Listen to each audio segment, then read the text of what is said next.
Consider this scenario. A bomb threat is called into the bridge of your ship. What do?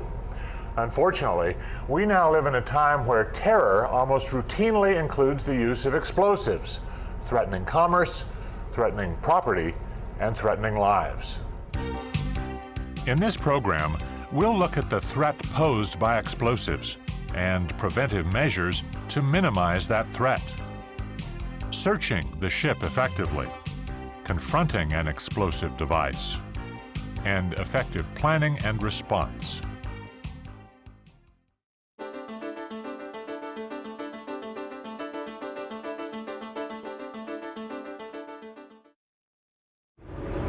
Yeah, there's a lot of other workers on board, but they're scattered around. I can get past them. Ships are extremely vulnerable to a saboteur using explosives. He poses a different security threat than a stowaway or hostage taker in that the saboteur is likely to try to remain anonymous and undetected. The explosive threat can be directed against a ship of a particular nationality for political reasons, against the policies or property of a particular shipping company, to sabotage or compromise a sensitive cargo, or to protest a grievance or issue. The availability of explosives makes them extremely attractive to a terrorist organization. Mike DeCapua has worked in the counter-terrorism business for over 2 decades, for the military, for the civilian police, and now as a consultant to the maritime industry. There's a very short amount of time in terms of waiting period to buy dynamite, even these days, with the proper licensing. Very, very minimal background checks take place. The ANFO, ammonium nitrate, fuel oil combination that was used at the Murrah building in Oklahoma City. These are all different types of readily available explosives that terrorists could use for really any type of target.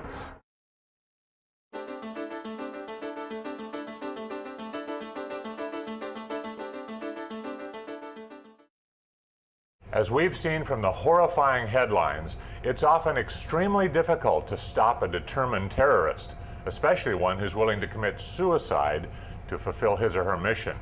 Still, there are sensible precautions ships and crews can take to help prevent an explosive attack. First, lock and seal any potentially vulnerable compartments aboard ship. Watch for any signs of tampering with these sealed-off areas. Be especially alert to the presence of any unusual objects in unexpected places. Do not touch a suspicious object or package. Report it immediately. Don't accept any packages from strangers or unknown packages via the mail. Innocent-looking receptacles, such as backpacks or coolers, may be used to conceal explosives. Maintain extra vigilance aboard ship and around the ship, especially before sailing. Make your security measures visible to deter potential wrongdoers. Deterrence is a high-value, sometimes very low-cost means to prevent things, absolutely. The fact that a crew is on alert, that a crew is watching and are reporting, these are all very, very critical components.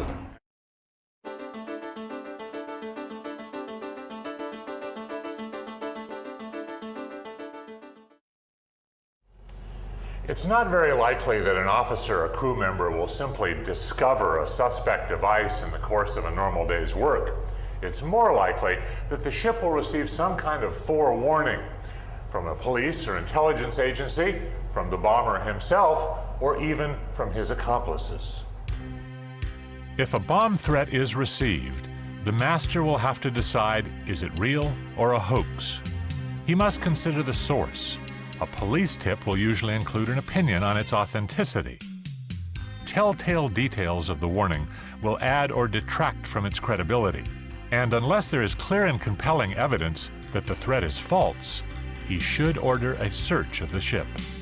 Searchers should work in teams and be properly equipped with flashlights and batteries, screwdrivers, wrenches and crowbars, mirrors and probes, and gloves and hard hats.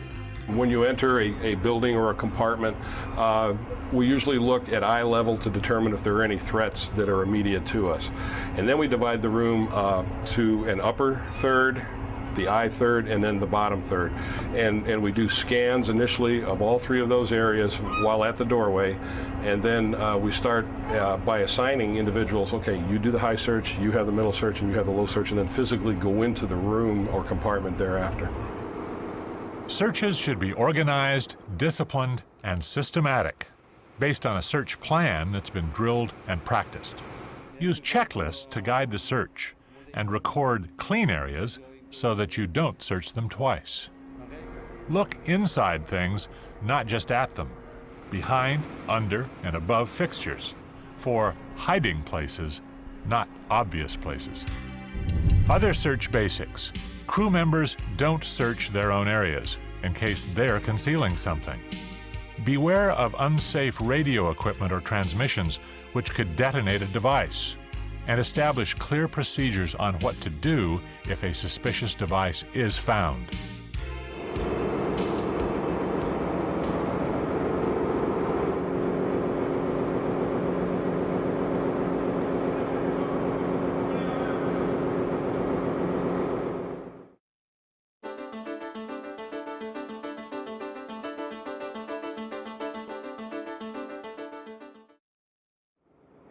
If a suspect device is found in port, the ship should be evacuated in accordance with the security plan. If at sea, the response depends on the size and location of the device. The first rule is leave it alone, stay off the radio, stay off the cell phone, because until a triggering mechanism can be determined, we want to eliminate any possibility of the device detonating. Other do nots. Do not get near the device. Do not cut, pull, or touch any wires or fastenings. Do not pass metal tools over the device. Do not put it in water or spray water over it. Don't even run in the vicinity, in case vibration or motion could cause detonation. Finally, do not move the device away from people. Move people away from the device. The next step would be to mark the area of the device with perhaps an orange cone or some tape, and then back out the way you came and make sure that that area is secured, and make sure that the local police and fire as well as Coast Guard is notified, and at that point then they will come in and actually assess that situation. So the detection and assessment from the crew standpoint is extremely important to try to describe what it is they have found, where it is, and then the safest way to get to the device for the responding forces.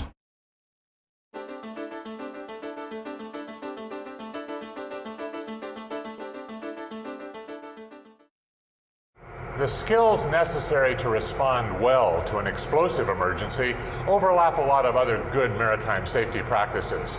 Improved vigilance, efficient searches, a detailed security plan, a solid integrated communications network, and of course, regular training and drills. All right, guys, so plan your drills and exercises to integrate safety and security with realistic, well-planned scenarios. Here's an example.